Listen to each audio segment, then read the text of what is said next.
Hi, everyone, and welcome to Katie Couric, coming to you today from the set of the CBS Evening News. Very fancy. You know, some people know him as Dirty Harry. Meanwhile, younger viewers may just know him as the director of some blockbuster films like $1 Million Baby or The Changeling. He's actually both and a whole lot more. I recently sat down with Clint Eastwood ahead of the release of his latest movie, Hereafter. Here's our conversation, and as always, I'd like to thank the sponsor of our web show, Dove.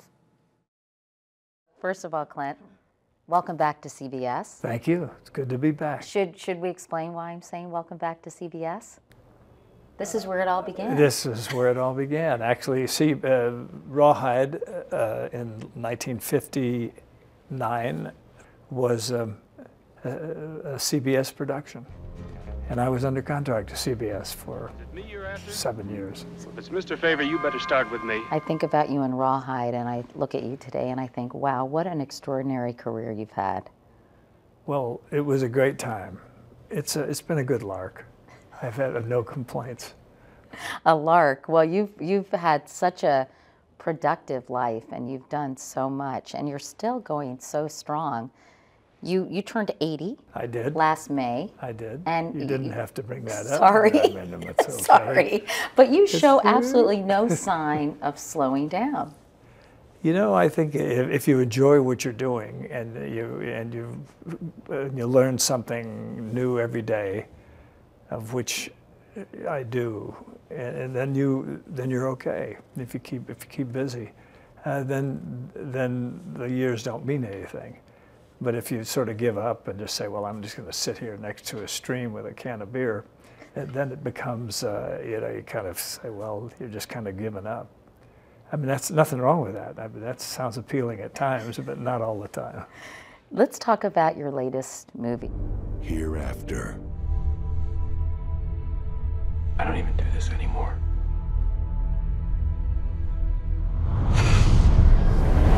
Were you inspired at all to do this movie because at 80 and heck at 53, you tend to think a little more about your own mortality and what happens next?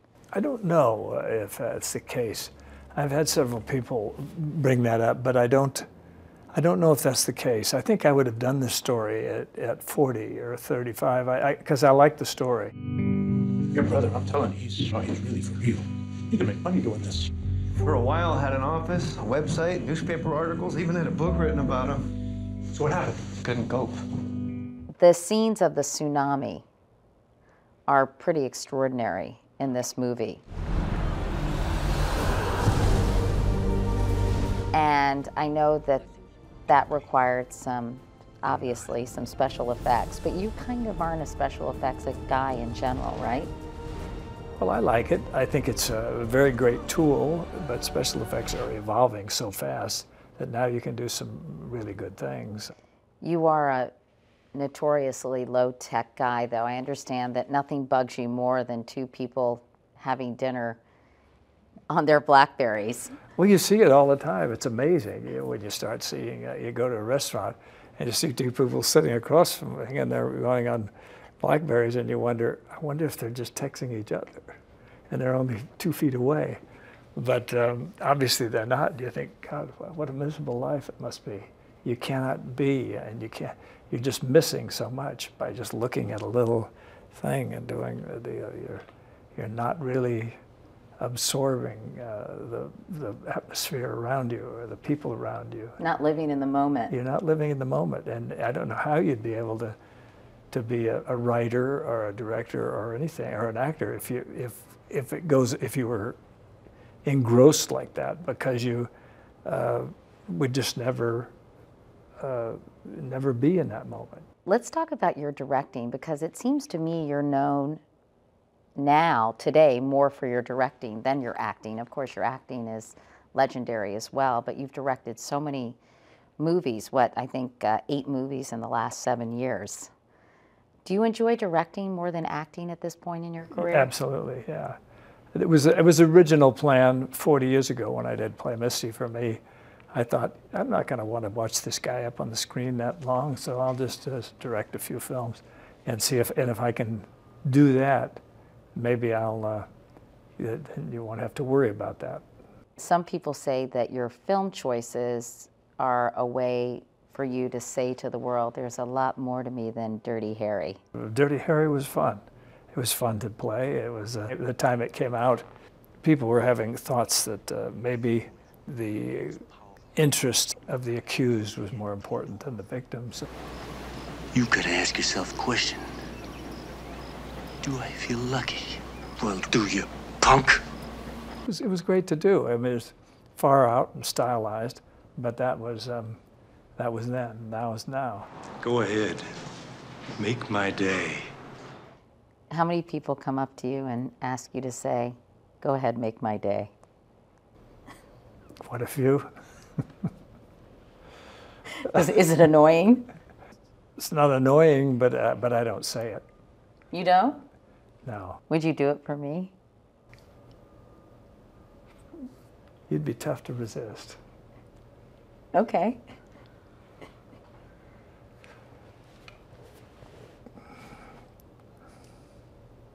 Go ahead, make my day. Thank you, Clint.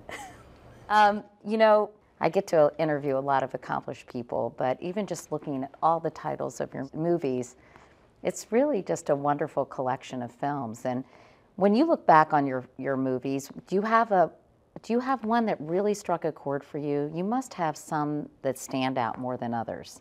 Is there one or two you really loved and maybe a couple you really hated? Well, I would prefer to probably ignore anything I really hated, but I think a turning point for me was in the early 90s. I did Unforgiven. I'll see you in hell with your money.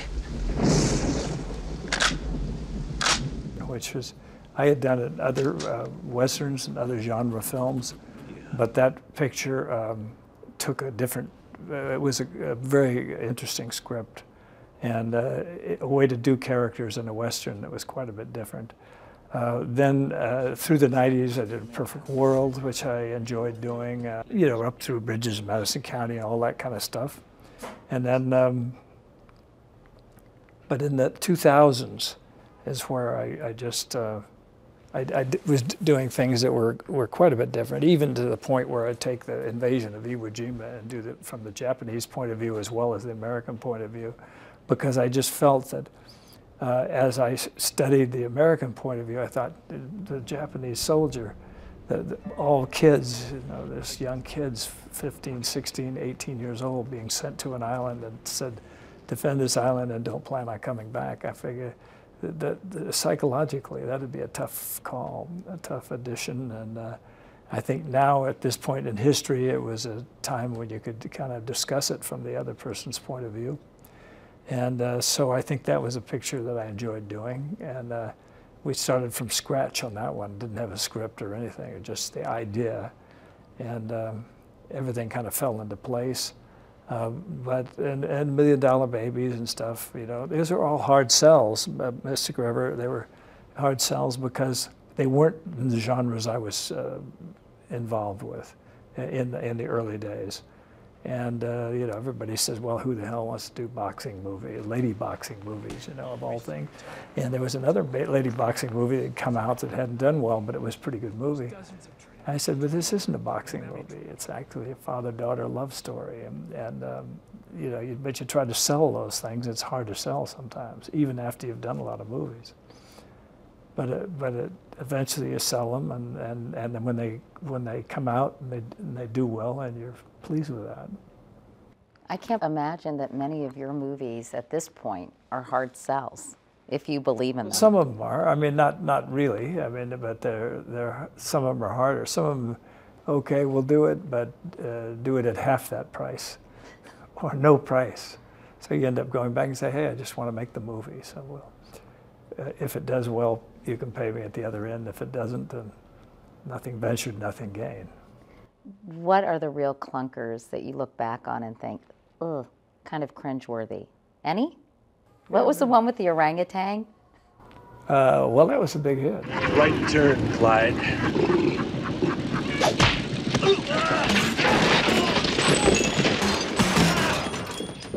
Was that one of your favorites? Every Which Way But Loose. Well, it was at the time I thought it was kind of I was much younger. I thought it was kind of a hip idea, a guy who had a pal as a orangutan and he can't find, he's a failure at romance and everything, but he's and he, telling your life story to an orangutan was, that was fun. Yeah, it's fun. It was just outrageous enough for me to do. I mean, because I'm kind of an outrageous person. You are? Yeah. I don't see that, but okay. Well, I mean, I try crazy things, so I'd say that's maybe somebody who is more conservative on the script choices would have probably taken something a little more heft. Yeah, but I just figured I'd try everything. So you have no regrets, really, about any of the films you've done? No, you can't have regrets. I don't think you can. You can't. It's regrets in life. I mean, if you go back, start picking out things in life, whether it's everything from movies to just the way you handle certain things. You do everything different at a different time as you have the ability to look back on it. But you can't really do that. You have to kind of go with what you have, the knowledge you have now. Who was the biggest pain to work with? The biggest pain? Yeah. I don't know. I mean, I can't think. I don't sit around and think about who was the biggest pain. You weren't exasperated and annoyed with anybody you've worked with? There's been one or two, but I've never had actors give me a hard time. They probably walk in and have a lot of respect. They're probably a little afraid of you, don't you think? I don't know. Intimidated? I don't think so. They shouldn't be, but I'm just there to be the gentle person that I am. I think Matt Damon was saying how great you are with kids and with the boys in this latest movie. Well, kids are a challenge because if a kid's had a lot of adult training, the adults want them to act like they think kids are. It's usually the cliche of what kids are. You don't get the chance to really be themselves, and kids are such natural actors anyway. But so I just try to get kids that are the right frame for the kids and then try to work with them from scratch. If you had to pick one film that you're proudest of, would there be one? No, I don't dwell on those. I mean, it's not like I'm sitting up with Blu-ray at night going, hey, Clint. That was damn good. I kind of, I don't dwell on those. I just kind of move on. So whatever I'm doing right now is doing this. I'm doing Hoover, and that's fine. You're working on a movie now that will star Leo DiCaprio, and that must be kind of an exciting project for you about J. Edgar Hoover. It is. It's an exciting project because of Hoover's life. First place, he's famous for his idiosyncrasies, but he was the most powerful guy in the country for a long time. He could choose who would be political candidates and stuff. He chose Lyndon Johnson to be the Vice President of the United States. He's an interesting character, and yet it's not that you ever solve a character like that, but you can just present him and then see what people think. Complicated man. Complicated man, yeah. Where are you the happiest? Behind the camera on a movie set, sitting in the cockpit of your helicopter, or standing on the first tee at Pebble Beach? That's a tough question. They're all nice moments. I mean, they can be nice moments. Though after the first shot at Pebble Beach, you might be very disappointed. In the movie, if the first shot doesn't work, you'll work on it till it does work. So that might be a little more pleasant. What about sitting in the cockpit of your helicopter? Oh, that's great, because flying a helicopter is great because the views are spectacular. and you can go anywhere, and you're just a number in the sky. You were interested in politics for a number of years. I know you were mayor of Carmel, Yeah. California. Would you ever have any interest in going into politics again? And what do you think about what's going on in the country? No on the first part of the question, and no on the second part of the question. I think the country is in a very strange period right now, one of the stranger periods that I can remember in my short lifetime. But, and I think that, you know, we've gotten ourselves into a financial mess that is going to be really bad if we're not careful. I mean, it's bad right now, but it's going to be, I don't think there's too many people out there making sense at the moment. From either party? It seems like people are becoming political for some sort of notoriety and not for really accomplishing anything. And everybody talks about what they can do. And I guess it becomes it's because everybody is promising so much. In order to get a job as a politician, you have to promise the moon, and you can't deliver the moon.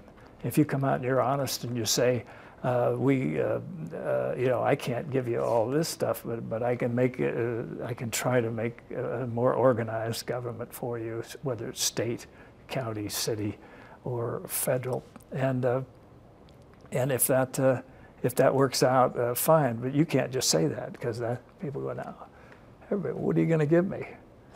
What are you going to give me? What are you going to give me? Teachers union or anybody, any group? They all have their hand out, and everybody wants it, and so you've got to appease that hand, or you don't get the job. And it means you have to lie. It means you have to be a faker to get the job. So you make good speeches, you get the job. But then when it comes right down to it, you get the job. Now what do? You know, the old good news. It's good news I got elected, and the bad news I got elected. So how do you handle it? And that's the way it is in almost all of government jobs. Well, I was only the mayor of a small city. You have some of the same obstacles in a small way, but I don't think I lied anything to get the job. But I didn't, and I did one term and bailed out because I figured one term was fine, and they should be somebody else come in. But when you get career people, then it's a whole different deal. You got to go in and lie more the next time to get the job. Are you a fan of Barack Obama's?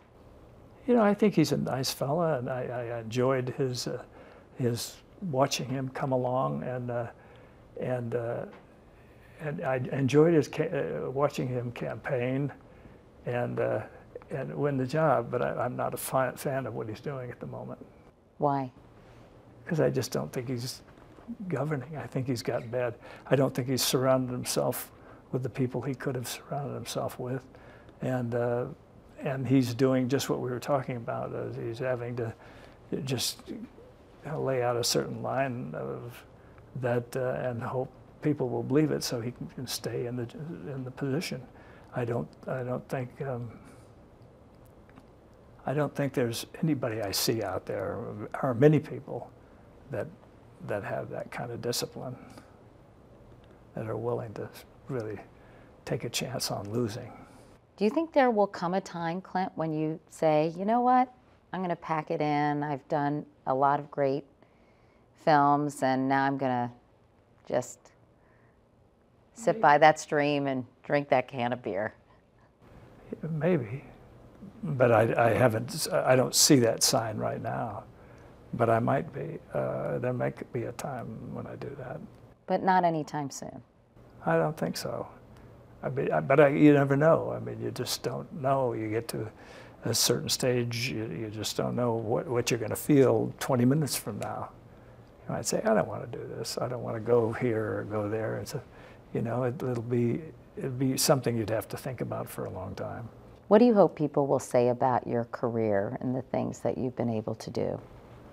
Just that he did the best he could.